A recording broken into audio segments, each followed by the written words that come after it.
সময় করে দুইটা টপিক্সের উপরে কথা বলবো। প্রথম টপিক্সটা খুবই সংক্ষেপে বলবো, সেটা এই যে আমার গো টু ইনভার্টার প্রায় 1 বছর হয়ে গেছে। তো 1 বছরে এখনও পর্যন্ত মাশাআল্লাহ খুব ভালোভাবেই চলতেছে। ওকে আমি গিনিফিকের মতো কাজ করতেছি, মানে বিভিন্ন ধরনের টেস্ট করি ওরে দিয়া। এই যে এই মুহূর্তে চলতেছে হইল 500 550 ওয়াট লোড, সম্পূর্ণ কারেন্ট বন্ধ করে রাখছি, ব্যাটারি থেকে চলতেছে, ব্যাটারি থেকে 13 অ্যাম্পিয়ার করে টানতেছে। এই যে কারেন্ট যে বন্ধ তার প্রমাণ হবে, এই যে বন্ধ। আর এই যে আমার বাসায় ঘর চলতেছে মোটামুটি 3 অ্যাম্পিয়ার। তো এটা চালাচ্ছি কিসে থেকে? এটা চালাচ্ছি হলো হাইব্রিড ব্যাটারি গাড়ির তোশিবা। এটারে গিনিফিক হিসেবে গতকালকে বাসায় নিয়ে আসছি, যেটাকে টেস্ট করব হাইব্রিড মেশিনের ব্যাটারি কীরকম ব্যাকআপ দেয়। এটা মূলত হইল 24 ভোল্টের একটা প্যাক, আছে হইল 27.60 ভোল্ট। তাহলে দুইটা মিলে মোটামুটি 54.20 মেবি ভোল্ট হয়।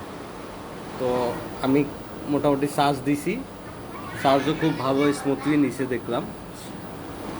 এখন এটার ভিতরে, এটা দুইটার ভিতরে কোনো বিএমএস নাই,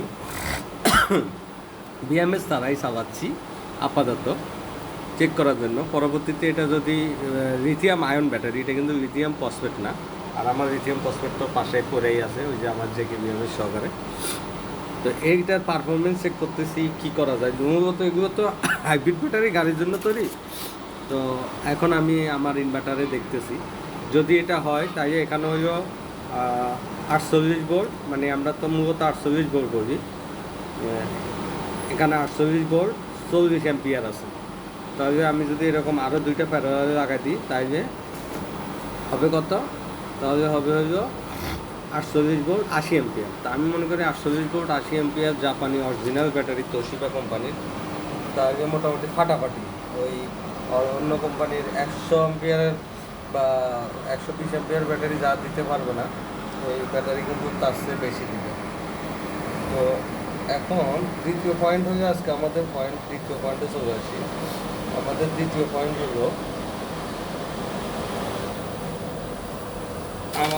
পয়েন্ট হলো, আজকে লিথিয়াম ভার্সেস লিথিয়াম ব্যাটারি বনাম পাউডার ব্যাটারি বা রেড অ্যাসিড ব্যাটারি, কোনটাতে কী গুরুত্ব বা কোনটাতে কী। তো আমি এখন আমার এতে চলে যাই,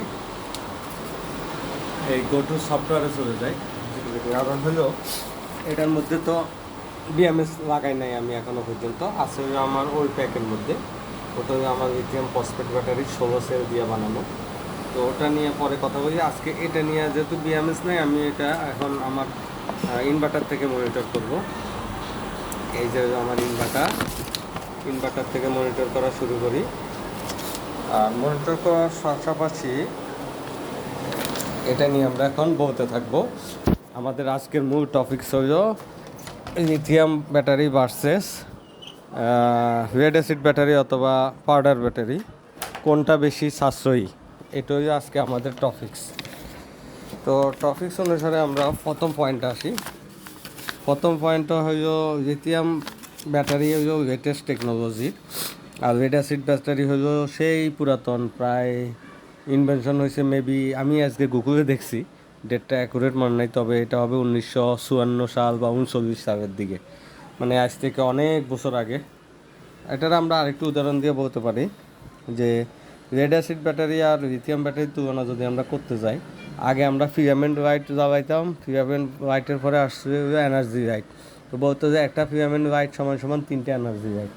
তো এরপরে আসে এলইডি লাইট, এখন বলতেছে একটা ফিলামেন্ট লাইট সমান সমান 8টা এলইডি লাইট।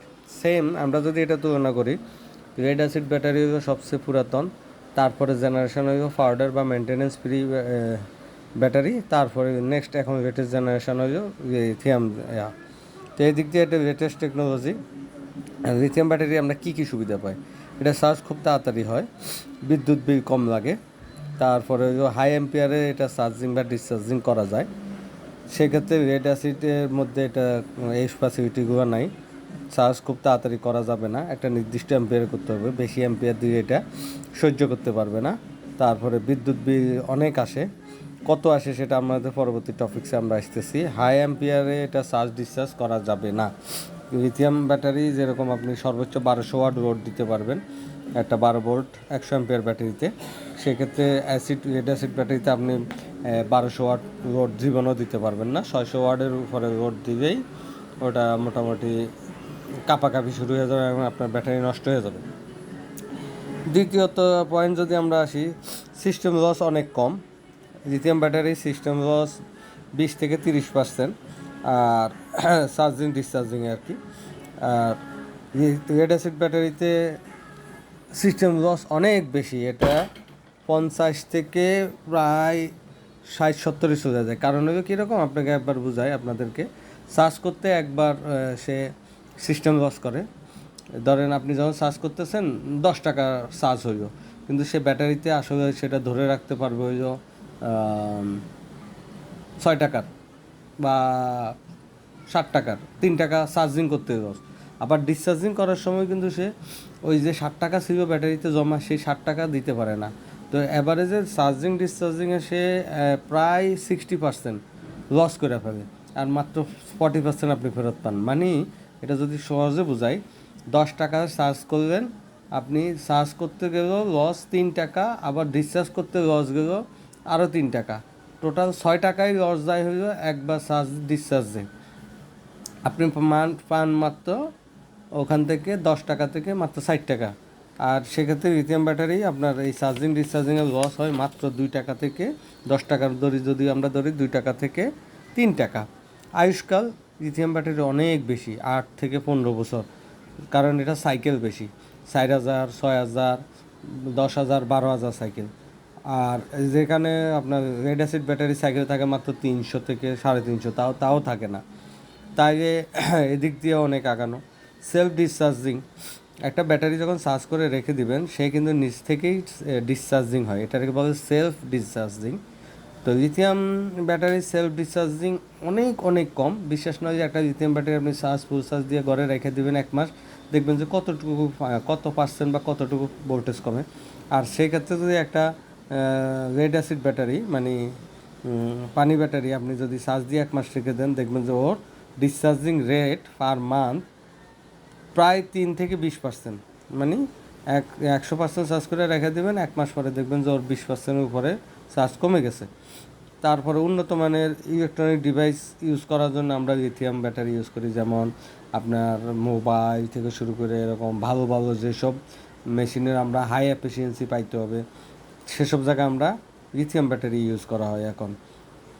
তারপরে যে আপনার পরিবেশ বান্ধব তুলনামূলক কীরকম, সীসা এবং সালফিউরিক অ্যাসিড দিয়ে কিন্তু লেড অ্যাসিড ব্যাটারি বানায়। তো এই সীসা এবং সালফিউরিক অ্যাসিড বিক্রিয়া করে যে গ্যাস উৎপন্ন হয়, এটা যদি আপনার বাসার ভিতরে থাকে, এটা থেকে যে গ্যাসটা এটা আপনার শরীরের মধ্যে গেলে সীসা আপনার বাচ্চাদের, আপনার পরিবারের সবার শরীরের মধ্যে সীসার পরিমাণ বেড়ে যাবে, যা ক্ষতিকর। সেদিক দিয়ে লিথিয়াম ব্যাটারিতে সেই মানে সুযোগটা নাই। এটা একবার কিনবেন, কোনো মেনটেনেন্স নাই, হ্যাঁ, কোনো কিছু নাই। অধিক লোড দেওয়া সম্ভব হয় এটা দিয়া, বললাম আগে 1200 ওয়াট, কিন্তু ব্যাটারিতে 600 ওয়াটের বেশি লোড দিতে পারবেন না। তারপরে লিথিয়াম ব্যাটারিতে স্মার্ট ব্যালেন্সার মানে বিএমএস থাকার কারণে এটার সফটওয়্যারের মাধ্যমে মনিটর করা যায় এবং দেখা যায়, কন্ট্রোল করা যায়, এবং আপনি বুঝতে পারবেন যে আমার ব্যাটারিটা কী অবস্থা, এর স্বাস্থ্য কীরকম, এ ভালো কতটুকু, এ কীরকম পারফরমেন্স করতেছে। আর ওই দিক দিয়ে আপনি যদি লেড অ্যাসিড ব্যাটারি কিনতে যান, সেটার মধ্যে নো বিএমএস। এখন ওইটা আপনি অন্ধকারের মতো মনে হবে যে আপনি সাগরের মধ্যে বা আকাশে বিমান চালাচ্ছেন উইদাউট রাডার। আপনি জানবেনই না ব্যাটারিটা কতটুকু ভালো, এটা কতটুকু পারফরমেন্স করতেছে, এটা কি করতেছে, এটার মধ্যে সেফটি আছে কি না, কোনো কন্ট্রোল নাই, কোনো সেন্সর নাই, কোনো সেফটি নাই। আর লিথিয়াম ব্যাটারির মধ্যে বিএমএসের মধ্যে হিট সেন্সর আছে, তারপরে ওই যে অ্যাম্পিয়ার কন্ট্রোলিং আছে, তারপর সোজা কথা যাবতীয় কন্ট্রোল করা, সেন্সর মনিটরিং করা, এভরিথিং ব্যাটারিয়া। সেক্ষেত্রে এখানে সে ব্যাটারিতে আপনি তা পাচ্ছেন না। এই দিক দিয়েও হাজার হাজার গুণ আগাইয়া লিথিয়াম ব্যাটারি। মেনটেনেন্স খরচ নাই বললেই সব লিথিয়াম ব্যাটারিতে। আর ওটার মধ্যে নিয়মিত চার্জ করা, ওখানে পানি দেওয়া, অ্যাসিডের গ্র্যাভিটি ঠিক রাখা, তারপরে হইল এই রাশটি পড়ে যায়, রাশটি পরিষ্কার করা, মনে করেন যে হাজারো ঝামেলা, তাও বেশি দিন টিকে না, কিছুদিন পরে আপনার শেষ। রিসেল ভ্যালুর দিক দিয়ে হয়তো লিথিয়াম ব্যাটারি এখনও পর্যন্ত কম আছে, কারণ বাংলাদেশে এটা আপনারা হয়তো রিসেল ভ্যালু নিয়ে জানেন না রিসেল ভ্যালু কত। কারণ আমি যদি বলি কয়েকজন আমাকে পাগল বলবেন, তারপর আমি বলে দিই লিথিয়াম ব্যাটারির রিসেল ভ্যালু আনুমানিক, যদিও আপনাকে 20 টাকার উপরে দিবে না, 10-20 টাকার উপরে দিবে না কেজি, কিন্তু যারা এটা আপনাদের কাছ থেকে কিনে তারা মোটামুটি 60, 70, 80, 95 করে বিক্রি করে পার কেজি, কিন্তু আপনাদেরকে দিবে 10 টাকা বা 20 টাকা পার কেজি। আর ওদিক দিয়ে একটু রেড অ্যাসিড ব্যাটারি আগানো আছে, যে সীসা ওজন করে বিক্রি করবে, এখন মোটামুটি পানি পাওয়া দিয়া পার কেজিতে 160 থেকে 180 টাকা পাওয়া যায় কেজি। এই একটা দিকে আগায় থাকলেও যদিও আপনাদের কাছে মনে হয় আগায় আছে, কিন্তু ওই যে লাইফ সাইকেল মেনটেনেন্স ফ্রি, বেশি দিন টিকে না, এই আপনার পরিবেশ ক্ষতি, আপনার শরীরের নিজের ক্ষতি, তারপরে বেশি লোড দেওয়া যায় না, মানে ওভারঅল সব চিন্তা করলে এটার আসলেও তখন আপনি যখন একটা ব্যাটারি 8-10 বছর টানা ইউজ করবেন, অটোমেটিক আপনার এটা হয়ে আসবে, মানে লাভ হইল লিথিয়াম ব্যাটারিতে। তো সব দিক দিয়ে চিন্তা করে আমরা বুঝতে পারবো যে লিথিয়াম ব্যাটারি যদি কিনেন তাহলে আপনি 100% লাভবান, সেফটি, তারপরে হয়তো অনেক দিন টিকবে, আপনার টাকার লাভ। আর রেড অ্যাসিড ব্যাটারি কিনলে লস। তো আশা রাখি সংক্ষেপ ভিডিও স্কেয়ার করব না, এটাতে আপনারা বুঝতে পারছেন যে কতটুকু কী। এছাড়া আমার ব্যক্তিগত ওপিনিয়ন বলি, আমি তো গত কয়েক মাস ধরে লিথিয়াম ব্যাটারি নিয়ে কাজ করতেছি। তো আমি দেখছি লিথিয়াম ব্যাটারিতে যখন আমার 1%ও চার্জ আছে, তখন আমি 800-1200-র উপরে লোড দিতেছি, ব্যাটারির কোনো সমস্যা হচ্ছে না। কিন্তু পানি ব্যাটারিতে সেটা পারবেন না, ব্যাকআপ দারুণ দেয়, রিলায়েবল, ইউজ করে মজা। তো এটা জানি না কেউ কীভাবে মেনে নেবে জানি না। এই যে আমি মোটামুটি 10-11টা পয়েন্ট নিয়ে আলোচনা করলাম, 10টা পয়েন্টের মধ্যে লিথিয়াম সবসময় আগায় থাকবে, থাকার কথাই, কারণ এটা লেটেস্ট টেকনোলজি। আর রেড অ্যাসিড ব্যাটারি 10টা পয়েন্টে পিছানো আছে, শুধু একটা পয়েন্ট হয়তো আপনার মনে করতেছেন রিসেলেবল, মনে করতেছেন খণ্ডকালীন, কিন্তু আপনি যদি এটাকে 5 বছরের হিসাব করেন দুজনকে, দেখবেন যে আপনি কত টাকা লস খাচ্ছেন লিথিয়াম ব্যাটারি চার্জে, সরি রেড অ্যাসিড ব্যাটারি কি না। এটা পরিবেশ ক্ষতি করতেছে, আপনার নিজের শরীরের ক্ষতি করতেছে, সিস্টেম লস তার 60%, তারপরে মেনটেনেন্স ফ্রি নিতে হয়, তারপরে হাই লোড দেওয়া যায় না, তারপরে পুরাতন টেকনোলজি, সেলফ ডিসচার্জিং হয়, মানে সব দিকে লস। তো আশা রাখি আমার কথা বুঝতে পারছেন। লিথিয়াম ব্যাটারির সবচেয়ে খারাপ যে ব্যাটারিটা, আর হইল আপনার এই রেড অ্যাসিড ব্যাটারি সবচেয়ে নতুন ব্যাটারিটা সেম। এখন কেউ আমার সাথে যুক্তি তর্কে আসতেও পারেন, নাও আসতে পারেন। আমারটা আমি বললাম, একটা ভালো মানের বিএমএস যখন দিবেন আপনি, যদি এটা বিএমএস থাকার পরে যদি আপনার ব্যাটারিগুলো অনেক পুরাতনও হয়, একেবারে রিজেক্টেড ব্যাটারি হয়, তাও আপনি চোখ বন্ধ করে একটা লিথিয়াম ব্যাটারি 2-3 বছর ব্যবহার করতে পারবেন।